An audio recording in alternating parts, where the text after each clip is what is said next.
ராம் ராம். இதான் கோவிந்த பகவத்பாதால் சன்னதி இந்த குகைக்குள்ளே இருக்குது. ஸ்ரீதர் மாமா கூட்டிகிட்டு வந்திருக்கார்.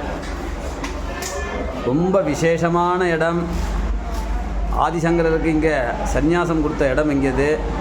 அதனால் கொஞ்சம் இதை பற்றி நம்ம ஸ்ரீதர் மாமா சொல்லுவார். ஒரு வார்த்தை சொல்லுங்க. இந்த இடம் வந்து ஆதிசங்கரோட குரு கோவிந்த பகவத் பாதாச்சாரியாரோடு இடம். இங்கே தான் அவர் தியானம் பண்ணிட்டு இருந்தார்.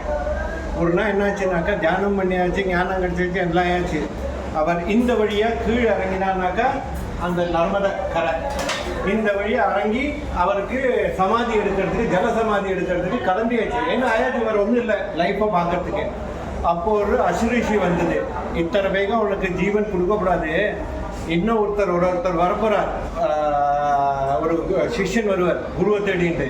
அவனுக்கு தீட்சையை கொடுத்துட்டு அவனுக்கு மார்க்க தரிசனம் பண்ணி ஞானத்தை கொடுத்துட்டு அப்புறமா நீ வந்து சமாதி எடுக்கலாம் சொன்னான். அப்போ திரும்பி வந்து இங்கே தான் தியானத்தில் இருந்தார். இந்த இடம் பவித்திரமான இடம்.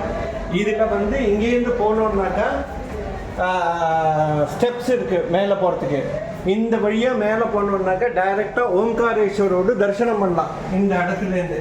ஆனால் இப்போதைக்கு அவள் வந்து மூடி இருக்கான்.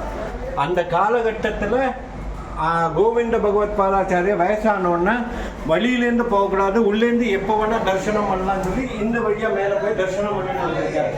அது ஒன்று. அடுத்ததுக்கு அப்புறம் இங்கே தியானத்தில் இருக்கும்போது அந்த பையன் வந்து ஒருத்தர் இப்போ தியானத்தில் இருக்கும்போது நர்மதா பிரவாகம் ஃபுல்லாக இப்போ வந்துட்டுருக்கு. ஆதிசங்கர் அப்போ தான் குருவை தேடின்னு வந்துட்டு இருக்கார். வந்தோன்னே அங்கே வெளியில் பார்த்தோன்னா ஃபுல்லாக ஜலம் வந்துட்டுருக்கு.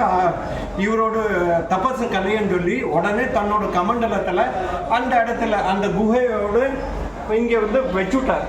அதில் ஃபுல்லாக நர்மதா அடங்கி போயிடுச்சு. அடங்கினதுக்கப்புறம் இவர் வந்து கண்ணை மூச்சு பார்த்தோன்னே இப்படி நர்மதா அடங்கினோன்னா அப்போ தான் தெரிஞ்சது தன்னோட சிஷ்யன் வந்தாச்சுன்னு.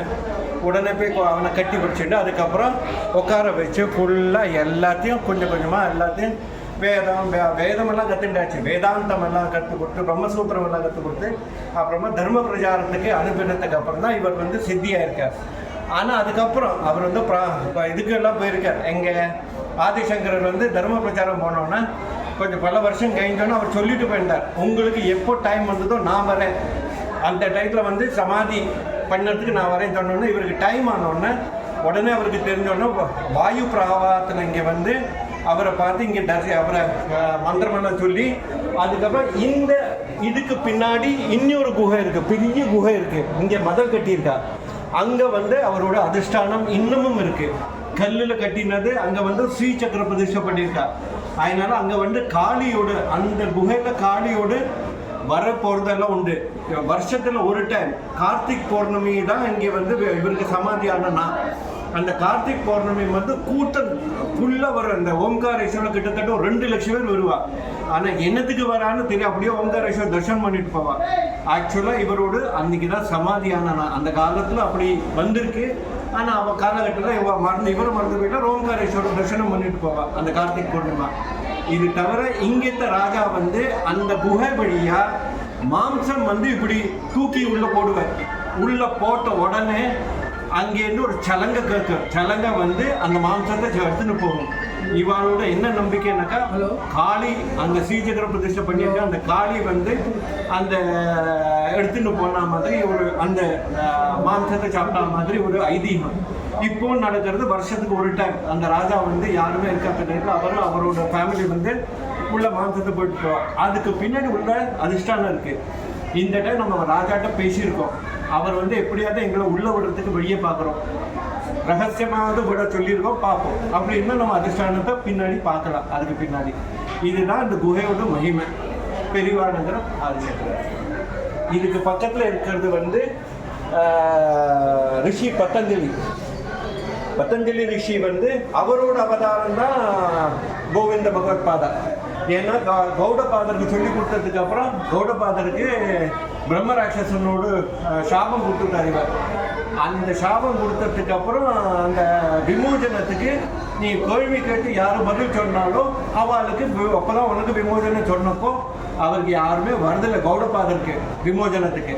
அப்போ இவரே கோவிந்த பகவத் பாதாவோட அவதாரம் எடுத்துட்டு அந்த பதிலுக்கு கௌடபாதாவோட கொஸ்டினுக்கு பதில் சொல்லி அவருக்கு பிரம்மராட்சசர் விமோசனம் கொடுத்து அவர் வந்து ஆதிசங்கருக்கு குருவாயிட்டு இருந்தார். ஸோ இது வந்து இவரோட பதஞ்சலி ரிஷியோட அவதாரமாக ஒன்று. இதுக்குள்ளே இருக்கிறது வந்து 4 பாதுகை வச்சுருக்கோம். ஸ்படிக பாதுகை, மேலே வந்து சுகர் மகரிஷியோட பாதுகை, அதுக்கப்புறம் கௌடபாதாச்சாரியாரோட பாதுகை, அதுக்கப்புறம் கோவிந்த பகவத் பாதாச்சாரியோட பாதுகை, அடியில் வந்து ஆதிசங்கரோட பாதுகை.